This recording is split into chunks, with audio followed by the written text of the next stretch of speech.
But we are here, and I am happy to be joined with Raza, Hamza. How you been? Good, good, very good.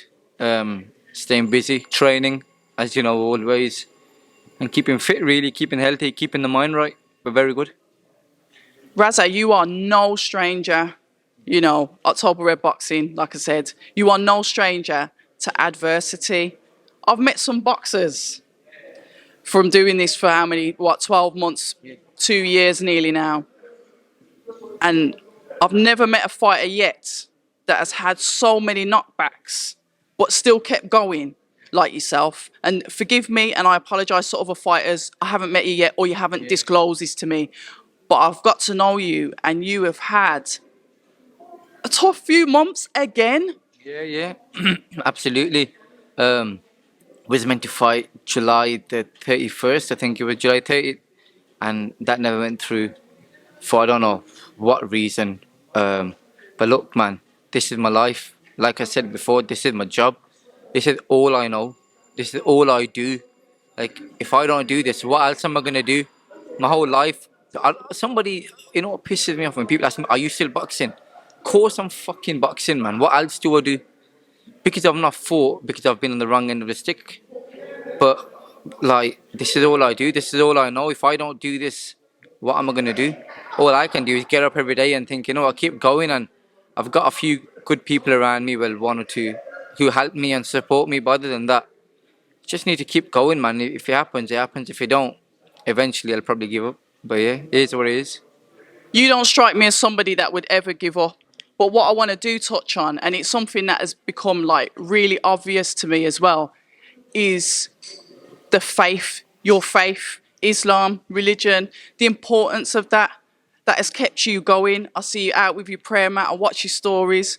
Talk to me about how, Islam, your faith, has helped keep you going. All my family are very practicing. Like, no matter what, even my friends, they all practice. And one thing with me is, I'm not perfect. I make a lot of mistakes. And I've never really, like, I've practiced, then I come off, then I pray sometimes, then I don't pray. But you know what? For the last few weeks, one day, obviously, I was just going through so much in my head, thinking, I'm 29, my boxing's not going nowhere. Like, what's going on in my life? And I was sad because really and truly, like, when this is all you do, you're stringing on whatever. Do you know what I mean? And I just said, let's go to the mosque. And I went to the mosque and I just prayed, man. And when I was on my prayer mat, my head on the floor, I just, obviously, with emotions, I just burst out. I swear to God, I burst out, like thinking of everything in my life. I just burst out, and you know what? I felt like a burden off my shoulder was lifted. And since then, like, I just pray every day. I try to pray. I'm not praying 5 times a day, but I pray 2, 3, 4 times a day, and it just makes me feel better when I'm remembering God. And you know what? Honestly, I hope God, if this ever happens to me in life, that I do really well. I hope God don't take me away from my prayers, because right now that's the only thing that keeps me going is my prayers and my faith, man. But it's been helping me a lot recently. Even if it's 10 minutes at a time, every few hours, I get on the prayer mat and I pray to God and I ask God, I'm blessed for everything you've done for me. I've got a roof over my head, I've got food, I've got clothes, I've got a bit of money, and I just want to fight. So make it happen for me. But other than that, listen, man, it makes me a better. I feel like a better person when I pray. It is important because at the end of the day, it's sort of like, please forgive me. I am not religious myself. I don't go to church. I don't go to a mosque, but I do have respect for the religions because I understand that when we go through things, it's good to have, like you said, you felt that weight lifted off your shoulder. Something that stuff that's been probably hanging around on top of you for years. So having that release and finding that, in praying to Allah is beneficial. Absolutely, listen. How I believe is, I'm a believer, and the only thing that matters after we're gone is what we did good on the world and what we did bad in the world. If you win titles, if you've got a lot of money, that all stays behind. The Queen just died. What she took with her? Nothing. So I'm staying on my faith. I'm praying to God, and inshallah, God willing, something good will come along soon. Inshallah, it will, because There's only so much setbacks in life, and God tests you in so many ways. And God's tested me, man. And look, I'm still here. You saw me. I was just training. Some I'm good still training here. as well. Yeah, but see, like what I do in there, you know how good I am. You know how good I am. You watch live boxing on Sky, BT, The Zone. You're there every week.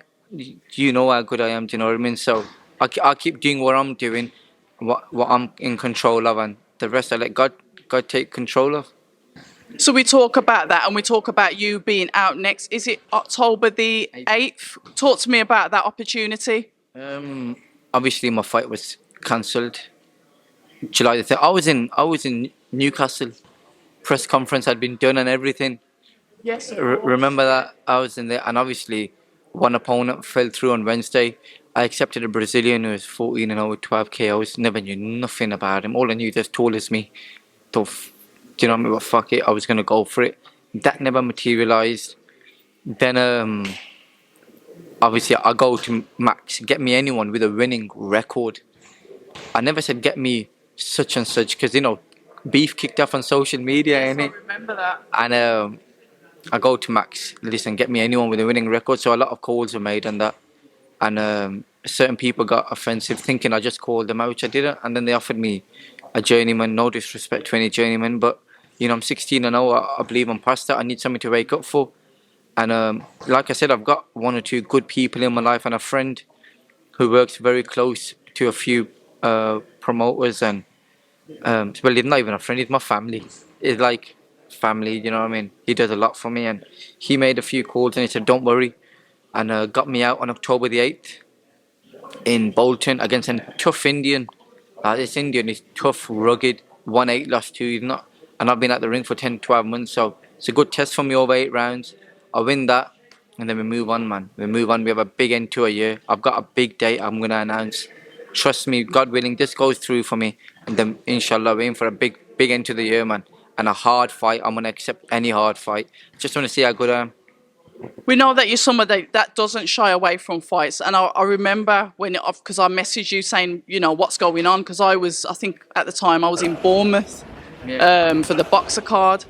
So obviously sending messages, how you doing and whatever, and then hearing that the fight's off. And I just remember shaking my head thinking, oh my God, of all the people that it can happen to, it's got to happen to Raza. And then the frustration.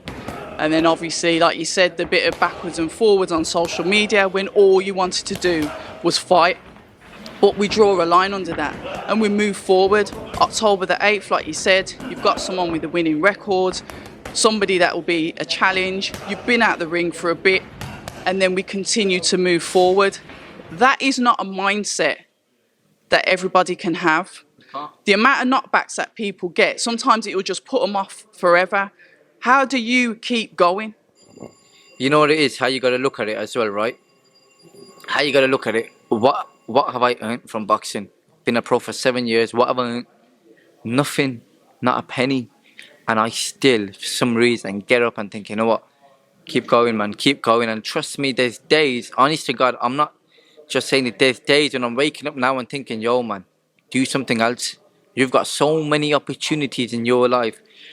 Good people who have done so well in your life telling you, carry on, but if you want to do something else, you can. And you know what? I just don't want to I want to fulfill my own dreams and ambitions and my mother's dreams and ambitions. And I don't want to ever look back and think, Raza, you should have stuck to it. Because there's so many fighters out there who I'm friends with, who are good amateurs, and now they see kids they used to beat, they battered, who are professional champions, and they're like, Raza, I should have stuck to it.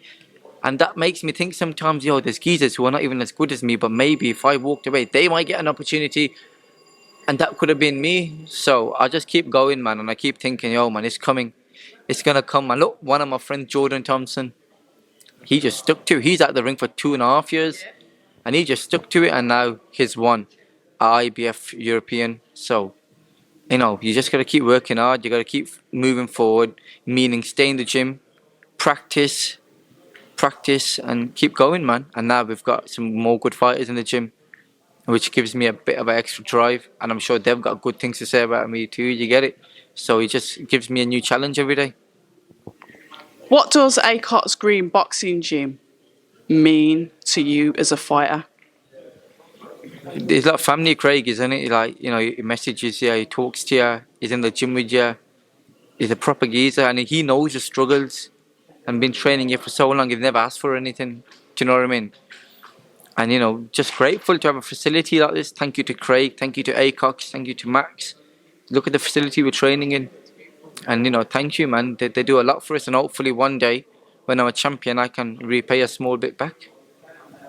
Which I have no doubt you will be. Like I said, just stick to it and keep that mindset moving forward. You mentioned Jordan Thompson there. What were your thoughts on his fight? Because I was sat ringside, and obviously as the rounds went on, in fact, you know him, you talk about it, you have the mic. I'm going to check this recording. Hold it and talk to me. You know how you got to look at it. The man's had, what, 2 or 3 rounds in the last 4 years, is it? 2 or 3 rounds in the last 4 years. He was in the ring with a big puncher whose record went and pony. He was a puncher, do you know what I mean? And listen, you're in with any puncher, they've got a puncher's chance. And Jordan went and done his job. 10 rounds, he boxed 10 rounds, and he ain't done that before. So credit where it's due. The geezer's had 2 or 3 rounds in 4 years, and he comes back and wins. Most important thing, and he faced a bit of adversity, which he will learn from that. Trust me, I know the geezer. And I think it was brilliant from me watching it from the outside. I think it was so good because number one, he won, most importantly. And number two, he's a geezer who's going to learn from that. That won't happen again to him. He will go into that last round and he will make sure something like that don't happen. And listen, it's boxing, man. You can't criticize a man who's trying. And the man won. He's learning, he's back in the gym. And the most important thing, he's something I'm not at the moment, he's the champion. So, I'm not going to knock my guy, mate, the G. Do you know what I mean? So, well done to him, man. And trust me, that mistake won't happen again.